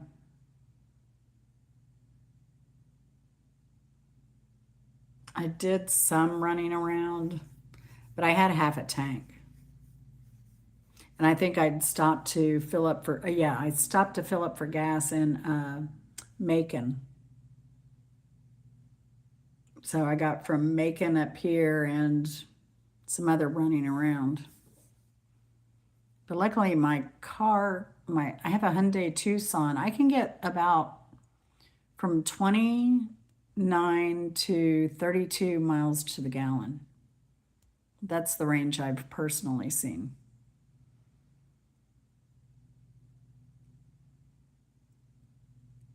Yeah.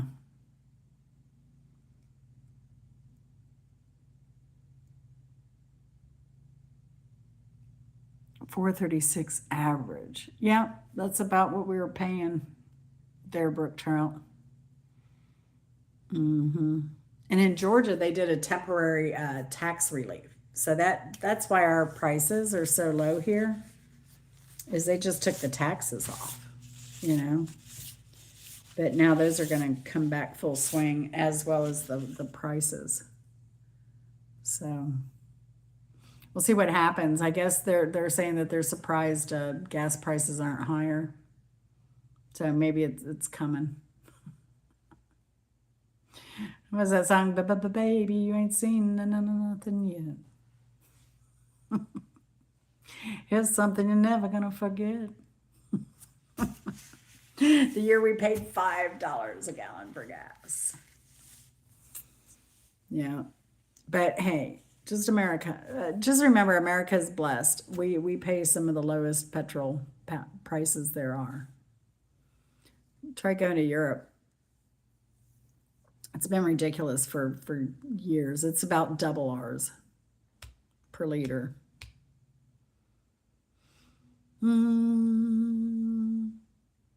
All right, Shelly, you too. Good seeing you. I gotta go too. I'm gonna try and find something to get into. I haven't had time to mess with my mint, so I think I'm gonna do that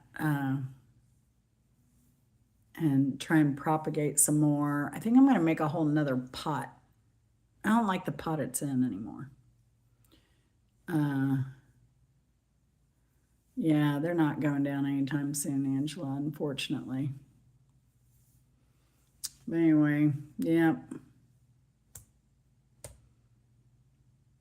Me too. I love mint tea. I love it hot. I love it cold. It's my favorite summer tea.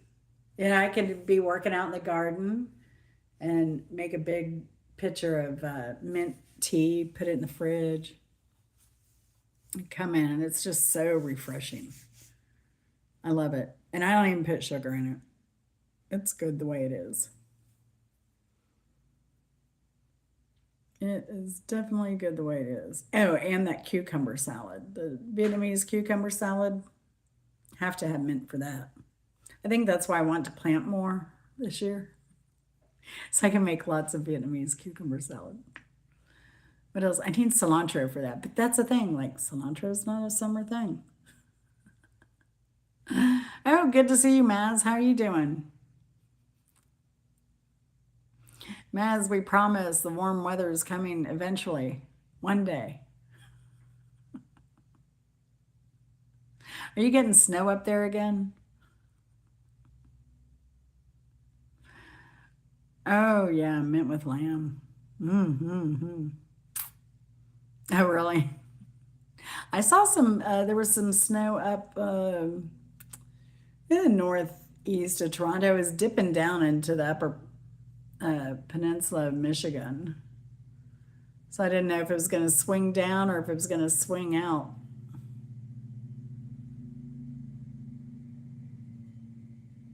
I know, Maz. I know. See, I could not live there, Maz. I don't know how y'all do it. I'm doing good, Lulu. How are you? Yep, feel good cooking and more. That's my partner in crime there.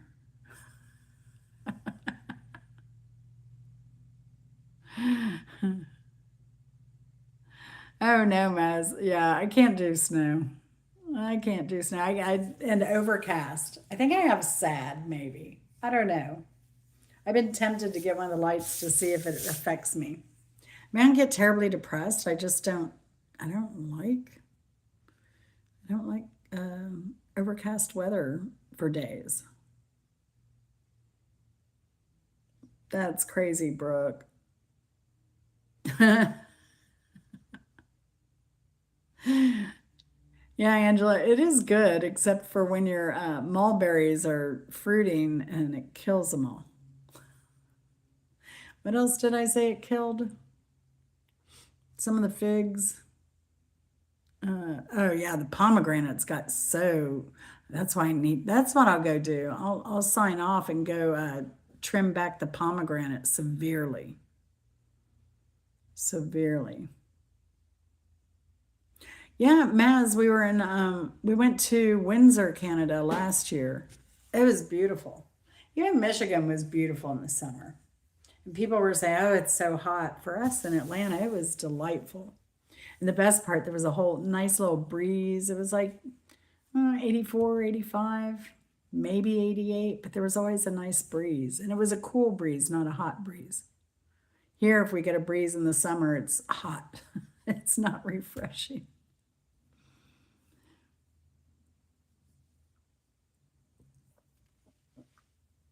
Yeah, in Detroit, they see the sun like I see the clouds in the winter. Yeah, yeah. It is crazy. Well, let me go do some. And the other thing I was going to do, I'm going to try and propagate some figs through air layering, is what I'm going to try to do. So we'll see how that goes. I've never done it before. I've seen some YouTubers do it. Looks simple enough. But what do I do? I know nothing. Everything I do, and this is the thing, it's hard for me to come off like this gardener who knows what she's doing, and this is how you should do this, and this is how you should do that. You do you. I mean, my theory in gardening is stick it in the ground. If it grows, it's good. I mean, I did that with the mulberry trees, right? I have a white mulberry and a red mulberry, and it was just a matter of a neighbor saying, "What are these?" I said, "Mulberry." She said, "Do you want some sticks?" I said, "Sure." And she brought me some whips off the end, something like that. She brought me 5 of them. I just stuck them in the ground, forgot about them, and I ended up with one mulberry tree out of that. So, oh no, I didn't cut my hair. I didn't even shower, Lulu. Quit lying. I was supposed to be out mowing the lawn, so I didn't shower. But I just made some spicy carrots from what I harvested this morning. So, yeah. But yeah. So I just try and encourage people to just plant something, give it a shot. If it doesn't work, try something else, you know. And I'm not picky. I mean, a lot of people buy their seed starter, and if you follow me, you know this year, because I saw a YouTuber once say, don't waste your time buying seed starter, just use the soil out of your garden and save money that way, right? And that really resonated with me because I'm cheap. So, so this year I gave it a go, and you know what, it worked. Now, I did plant some older seeds, and maybe those didn't. I don't know. Did it not work because I didn't put them in seed starter mix, or did it not work because the seeds are old? I don't know. I'll never know. But what I can say is my peppers and tomatoes and melon or cucumber, which is melon, my squash, all of those items came up without any problem, not buying seed starter mix and just going out to my garden, getting last year's soil and using that. So that was a huge money saver. I was telling Chris earlier too, another thing that he was a Canadian gardener. And oh, thanks, Maz. Thanks, I appreciate it. Uh,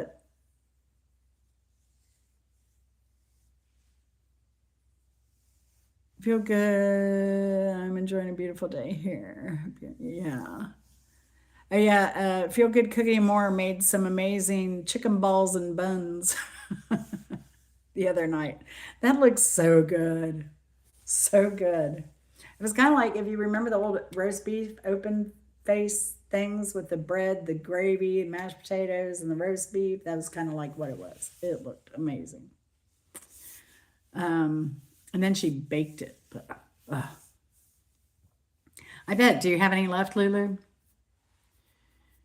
But so there's a Canadian gardener that I watched. I was trying to, learn about composting and that type of thing. And I forget the guy's name. This was over a decade ago, and before I had really land to compost on. And he said this whole thing about the proper mix of green to the proper mix of brown and dead material. He said, forget that. He said, when you think about it, everything green turns brown. So why are we doing a compost that mixes green and brown and wasting our time? He said, do all green, do all brown. It all turns brown. I was like, that's brilliant. And I guess, nobody ever questioned that. It's just the way things have always been done. So we continue to do it, even though it makes no sense. And but I guess that's how snake oil salesmen and water cure physicians and medicinal springs came about, and a lot of people made money off of that. So, but I love that gardeners now are kind of starting to question some old practices. So, hey, how are you doing, Ninja Turtle? Good to see you. Oh, Feel Good Cooking More. I'm telling you, if you have a soil cubed near you, that soil company I use, soil with the 3. If they are near you, those are the best peppers I have ever grown, was in their soil. And they're 100% organic soil. I know they use a mix of organic matter and manure. I don't know what kind of manures. But you can also buy the bags in smaller quantities. But last year, and again, I have not put any amendments in this soil, and I'm gonna test to see how many years I can get out of this soil without amending it. I have like 25-pound bags of soil amendment, but I'm trying to see how long this lasts me. But I would say maybe more manure and more organic matter, maybe of some kind. Compost. Yeah, let's say compost and manure. And I know my gardens have a lot of organic matter in them because they're breaking down even in beds that, so we fill a lot of our raised beds with organic matter, logs, sticks, leaves, leftovers from the garden, tops, anything we're cleaning out, we put that in there. But I know that it's still breaking down. So I know that soil has a lot of rich organic material that's still in the process of breaking down. It's not hot, as they say, but there's plenty of organic matter. And I think also that all that organic matter also helps keep some moisture in the plants. And again, I'm not an expert, so don't listen to me. You just asked. I'm just telling you the difference between what I had before, and I would fertilize it with like a yeast sugar fertilizer or other organic fertilizer, but I've never had grocery store peppers until last year. So I think if you go to the Soil 3 website, they'll tell you where your local place is for pickup. You can go and pick up that soil or in the smaller bags, or you can just have a big bag delivered. So, but yeah, that's always been my problem with peppers in the past. I'd get these little tiny little bell peppers. I would eat them. They still taste fine. They just weren't as beautiful. So yeah. Now, what I heard though is to kind of be careful of black cow or something. Now, if you know somebody that has rabbits and they have rabbit manure, I recommend that because you don't have to cure that. Because I've heard in the past that some people got, was that the black cow in the bag and it wasn't fully cured and killed. It burned all, that's why I said cooking, heating, uh, it burned their roots of their plants. So I don't know. But I mean, I guess you could even cure that. I don't know if you can speed up curing on manure.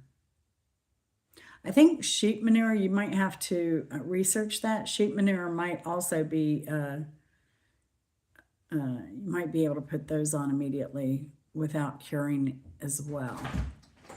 But the rabbit manure is supposed to be amazing. The only thing I'll say about rabbit manure is I wish I'd used more when my neighbor had it, just more of a an experiment. But I wonder too if some of the seeds will, like from Timothy hay or something like that, if they cheapen the brand, then you might get full seeds, and then those seeds might sprout in your garden. Now, one of the main ingredients in rabbit pellets, I believe, is alfalfa. So if you get alfalfa, that's a good amendment for your soil. But if you're growing in raised beds like me, I don't want weeds in my garden of any kind. So good luck with that, Lulu. I just feel very thankful that I'm able to buy this soil of this quality. Certainly has made my life easier and the garden very productive. It's nothing I've done at all. So, I mean, I'm just terrible. I just throw it in. If it grows, I'm happy. That's why you won't see me sitting down and telling other people how to grow.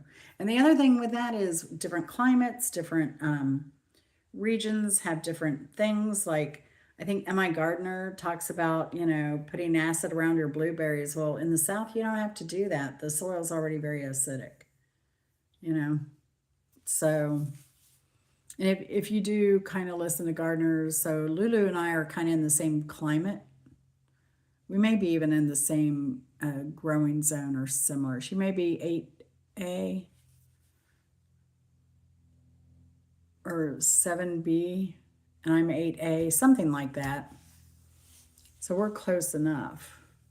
But, if you're going to follow any gardener advice on YouTube, I recommend finding somebody in your climate in your area because the soil and everything's going to be very similar.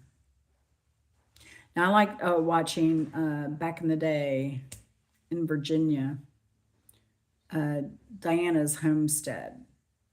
She grew amazing stuff, but she amended the soil all the time. Wisconsin is way different than Florida. It's definitely a learning experience. Yeah. I imagine the soil in Wisconsin is a lot more fertile.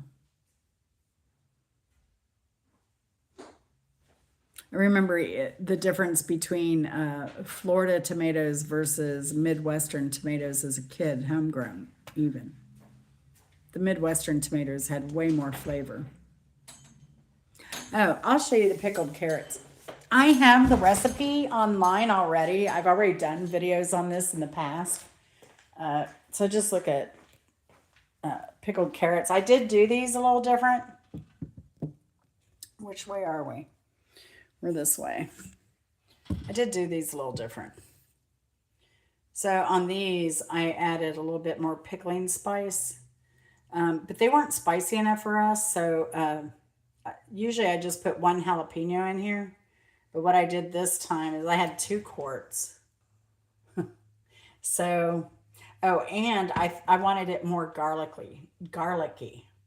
So I added 2 cloves. I did a batch of a clove, pickled spices, I mean, pickling spices, a little extra bay leaf, and then I cut the jalapeno in half, and that's midway.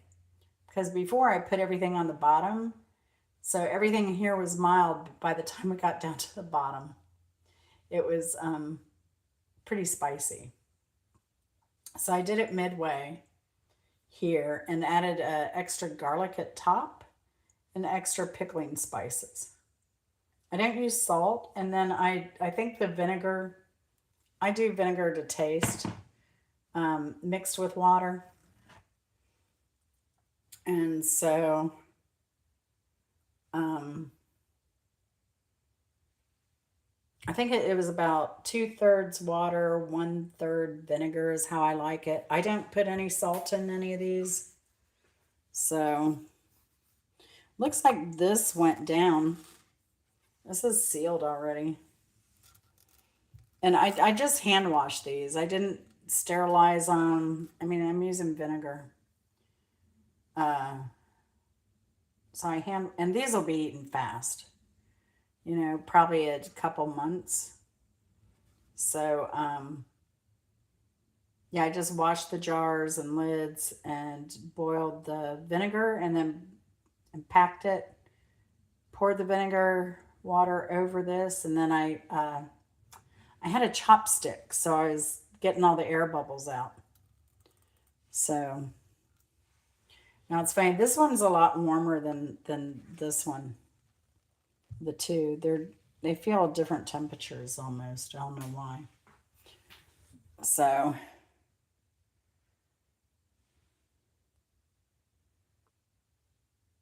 yeah. Chicken manure is amazing, but yeah, you do need to break it down, and it can carry salmonella.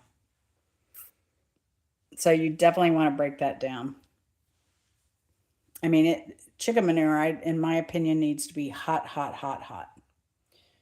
Like that is something I would probably buy a thermometer for to make sure it gets hot enough. Duck chicken and rabbit stuff and mix it with table scraps to make compost. Oh man. See, that's great, brook trout. That's why you have an amazing garden. Number 8. Wow. Wow, wow, wow. That's amazing. Oh God. If you had that up here, brook trout, imagine. Imagine. Yeah, I probably should call this guy too about his so I want to upgrade my worm bin. I think this guy has a on Nextdoor has a outdoor, or it could be used outdoor sink. And I think I want to put my worms in there so I can catch all the liquid compost through the bottom. But he only wants $40 for the sink because it's almost time to replace my Rubbermaid thing. So I don't know. But that would be good because I'm terrible about harvesting my worm poop. I really am. So, in fact, the worms are going to get a lot of good stuff today. They're getting all of the carrot scraps. So, yep. That's what we're doing today. Let me get off of here so I can go do some work in the orchard and feed the worms.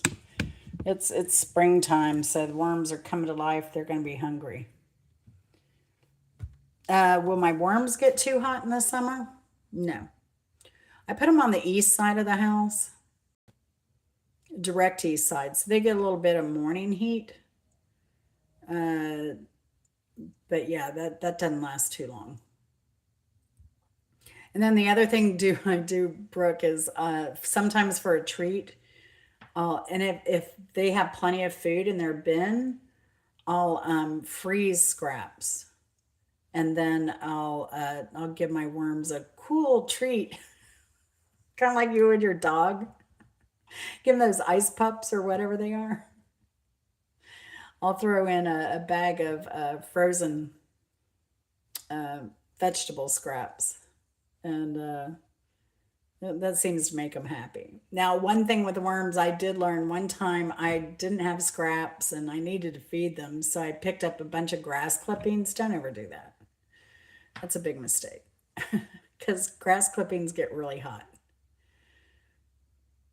I do give my worms coffee grounds occasionally. Now, what I have to give them is I have to give them sterilized like eggshells. So if I cook an egg, I'll keep the shells, I'll microwave them, and then I crush those very finely. I have a grinder I can use, but I like to reserve that for. I'm not going to buy a second one just to grind eggshells for my worms. So I just hand grind them, as fine as I can, and that helps. They need a little sand, and I'll put the eggshell in there because they need a little bit of grit to digest their food, kind of like a chicken. So, but other than that, like my worms are mostly get it and forget it. I've had those same worms for 6, 7 years now. So, well, not the same. I'm sure they've died and I've got new babies in there, but yeah, yeah. And then they go dormant in the winter, so they don't require as much food. So I do put some food in there in the winter, like, but I only feed them maybe a couple times in the colder months. But they're heavier eaters. Uh, and we put all that watermelon rind in there. That's all gone. So off the 2 watermelons we harvested last year, and that one was what, 32.3 pound watermelon that we had. One thing I like about the worm bin though too is so if I put my squash seeds, cucumber seeds, stuff like that in there, a lot of times I'll open the bin in the spring and I'll have all these sprouts and I can take those sprouts out and just plant them in my garden. So that's convenient. And sometimes I've had celery just start growing in there. I've had to like really chop it up to keep it from growing in the bin. So it's amazing what you can find in there sometimes. Yeah. Yeah. All right, y'all. Let me go at it out here. I need to throw some. I'll get my sweet potatoes ready so they're ready when we're ready for dinner. I can just throw those in. And then we'll grill some steaks. I think Chris deserves a nice steak for all the hard work he's been doing. So I really appreciate all of his work. He's a good man. I think I'll keep him another 28 years, maybe. We'll see.